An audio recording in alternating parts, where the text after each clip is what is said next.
একটা ইম্পর্ট্যান্ট জিনিস যে কি মেয়েরা আজকালকার মেয়েরা কি আস্তে আস্তে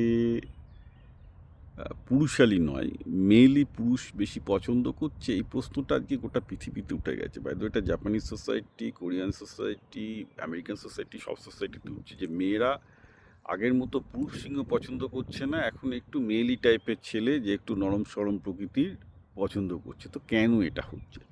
এটা নিয়ে অনেক গবেষণা হয়েছে, বেশ কয়েকটা গবেষণাপত্র পড়লাম এবং কয়েকজন ডকুমেন্টারিও দেখলাম করেছে, ইউটিউবে ভিডিও করেছে। কেসটা হচ্ছে কি, যে মেয়েরা যখন ইন্ডিপেন্ডেন্ট হয়ে যায়, রাইট, যে একজন মেয়ে যখন চাকরি করছে সে নিজেই করছে, তার পুরুষের প্রোটেক্টারের ভূমিকাটা দরকার নেই। অর্থাৎ যতদিন মেয়েরা চাকরি করতো না তখন তাদের এমন একজন পুরুষের দরকার ছিল যে প্রোটেক্টার, যে তাকে রক্ষা করবে, আর রক্ষাকারী পুরুষকে শক্তিশালী পুরুষ হিসেবে সেখানে কল্পনা করবে, যে এমন একজন পুরুষ সে তাকে রক্ষা করবে।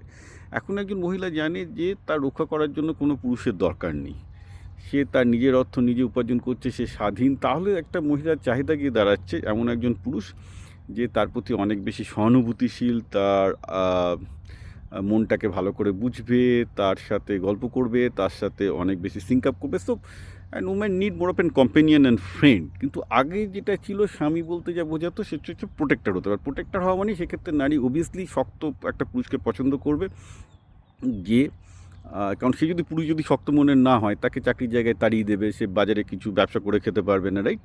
হি ক্যানট বি প্রোটেক্টর। পুরুষ শক্ত না হলে তো প্রোটেক্টর হতে পারে না।